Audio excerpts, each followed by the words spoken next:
Kamusta mga kaibigan, tayo ay nagbabalik sa Don't Die Challenge at ito po ay episode 2. At kung makikita nyo ay nandito na tayo sa ating base. Dahil kakagaling lang natin dun sa cave na pinagkuhanan natin ng ating iron. At meron na akong dalawang iron na titira. Siguro off cam, kukuha ako ng maraming iron off camera. Pero hindi, pag na-deads tayo off cam, hindi na ako makapag-upload ng episode 2 or episode 3, ganun. So ngayon ang agenda po natin makapag-build ng pinaka-unang base o unang bahay natin dito sa ating lugar. So kailangan muna nating syempre kumuha ng mga materials na kakailanganin natin, which is spruce wood. Meron ako 7 dito, 7 lang. Hay. Pero meron naman ako sapling dito at magtatanim na lang tayo nito. Kinuha ko na rin pala siya doon para hindi na ako mahihirapan pag nagtanim ako ng spruce wood dito sa ating base. Pero bago yun, tatanggalin ko na talaga tong lahat ng puno na to para malinis na talaga at ready na tayo makapag-build ng ating i-build na bahay. So i-clear out muna natin lahat ng puno na nandito.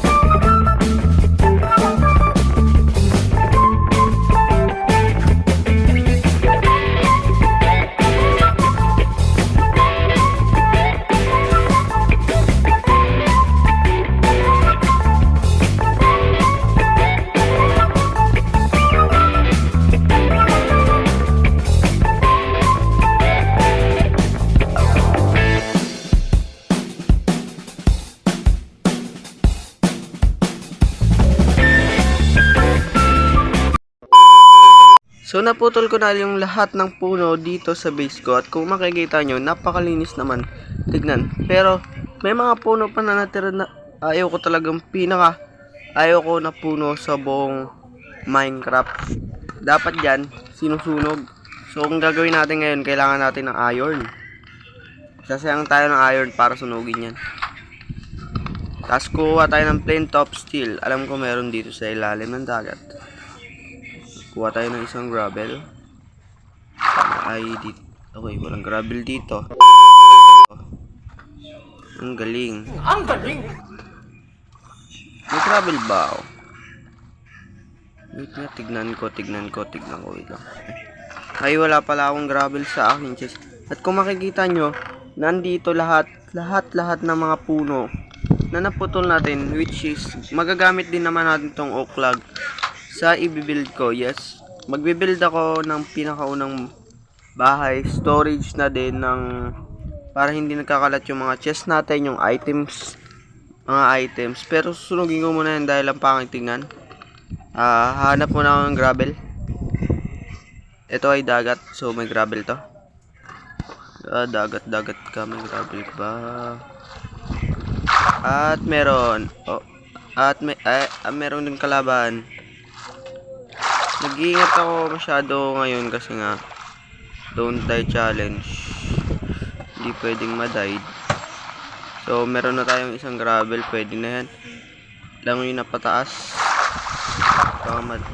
Baka may manundok dito bigla ng mambato ng tinidor.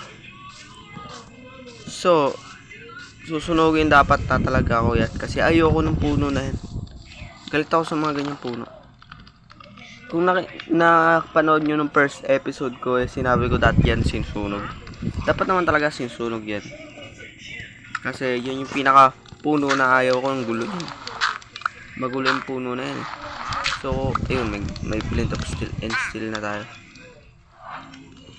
Baka sabihin nyo, nagsasayang lang ako oras Eto, yung mga ganyang puno, ang ginagawa dapat dyan, sinusunog dapat yan. Kahit sayang kahoy, okay lang.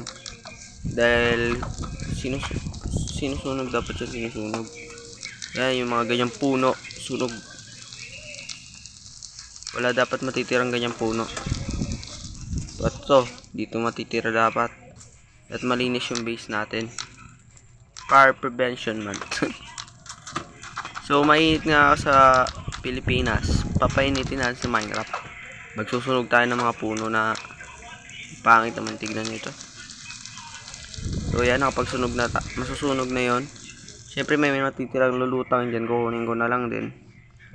Kasi sayang rin. Ito po, ang dami dito. Ayun o, dahil dyan, magkadikit-dikit sila. Pag may natitirang kahoy o puno doon, yung leaves hindi na didikay kaya naglalag tayo. Kaya pag nagputol kayo ng puno, talaga dapat lahat yung buong mismong puno mawawala. Yan, sunugin. Ay, sira. Di po nasusunog yung isa Ano yan? Puputulin ko. Talaga naman. Napakalupit. Puputulin ko yan. Di sunugin ko na lang yung offline of camp. So, ang next na natin ang gagawin dahil meron na tayong patag na lugar. And may lugar na tayo na pwedeng pag-buildan. Papatag na natin yan. Siyempre, patag na yan. Ba't ko pa kailangan patagin kung patag naman na? So, mayroon na akong build na na-build ko na sa creative. Ita-transfer ko na lang siya dito. At i-build. So, magagather muna ako ng mga resources na kakailanganin natin para sa build na gagawin ko para sa ating storage and yung mismong ano na natin, bahay talaga, pinakaunang bahay. So, kailangan natin ng mga oak log. Ito mga oak log na to ay dapat natin gawing planks. So, mag-grind muna ako ng mga gamit.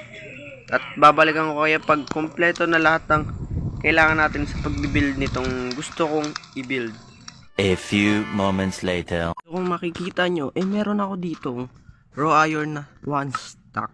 At hindi lang 1 stack yan. 1 stack and 34 na iron. Habang nasa kalagitnaan kasi ako ng pagmina ko ay naisipan ko kumuha ng mga bato. At hindi ko sinasadyang makakita dito ng isang malaking cave na kung saan nakakuha ko ng ganito karaming iron at syempre ng coal.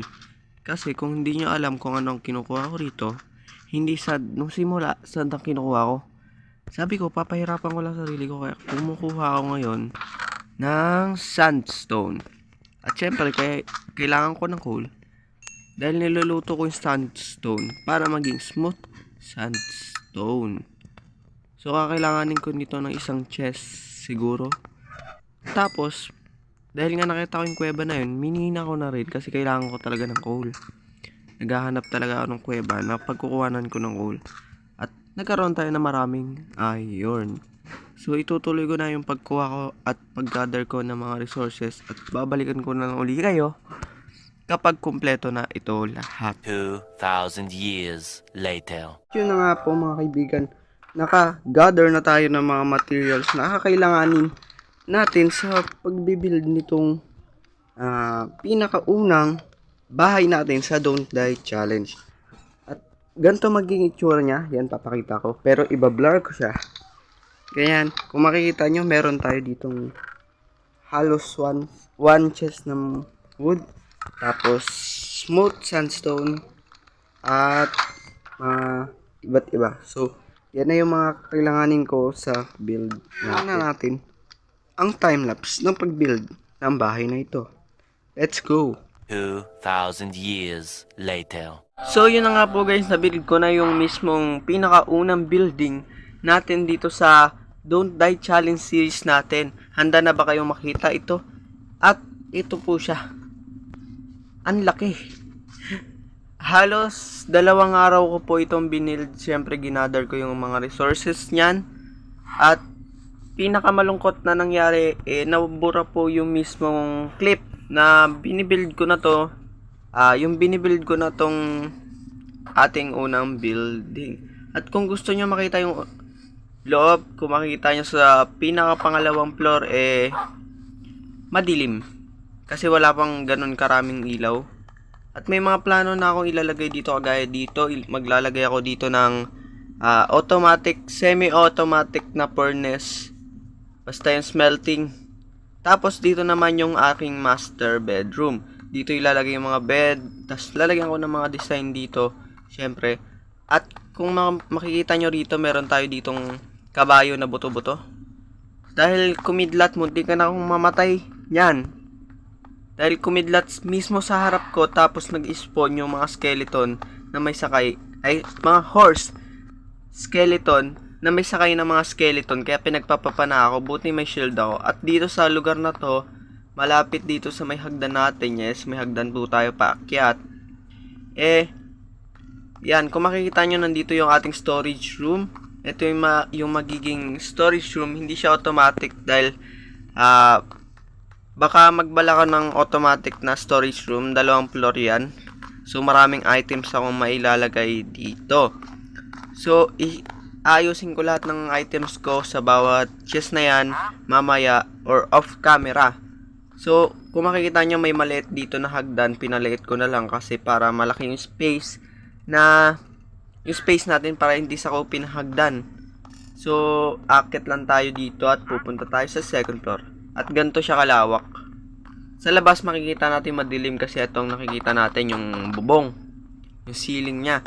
So may bed ako rito nilagay. Para pag naggabi matutulog ako dahil nga hindi pwede tayong madeds. Kaya pag gabi natutulog ako. So yan, ito yung second floor. May mga balak na akong ilagay dito kagaya ng mga enchantment room. Ano pa ba? Mga iba't ibang things na pwede natin ilagay dito.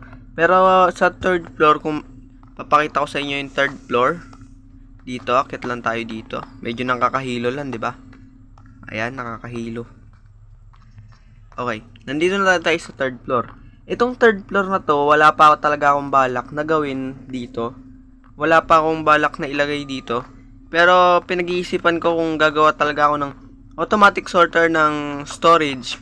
At dito ko po siya ilalagay kung sakaling gumawa ako ng storage room na automatic. Tapos, kung makikita nyo hanggang third floor lang yon. At bakit may hagdan pa rito? Pupunta ngayon tayo sa rooftop.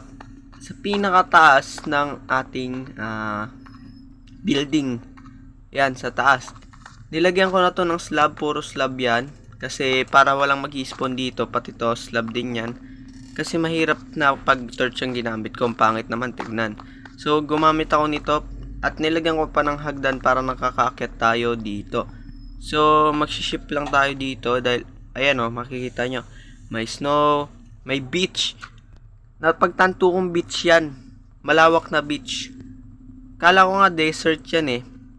Pero nung binaybay ko yan doon, tubig na. So tapos doon lupain na ng mga ganto rin plains. At kung makikita nyo, ang linis na ng base natin. Hindi naman sa malinis, wala ng puno. Doon ako kumukuha ng puno sa may kabilang isla. So ngayon, baba tayo. Punta tayo sa pinakaunang room. So kung mapapansin nyo, yung ginamit ko rito is mga kahoy halos, tapos sandstone, smooth sandstone, saka sandstone, cut sandstone yon. So dito, kung lalabas tayo, nung una pinag-iisipan ko pa kung lalagyan ko siya ng 4th floor. Kaso sabi ko, napakataas naman kung lalagyan ko pa yan ng 4th floor. Kaya hanggang 3rd floor lang yan. Dapat talaga is 4th floor yan. Kaso di ko na maisip kung anong gagawin ko sa 4th floor. Kaya hindi ko na nilagyan. Ayan na yung mismong building natin. So, kung gusto nyo makita, papakita ko ang cinematic video. So, papakita ko na ito. Ito na yung ating video.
naman yung buo ng building natin. So, dito ko natatapusin ang ating episode 2 ng ating Don't Die Challenge.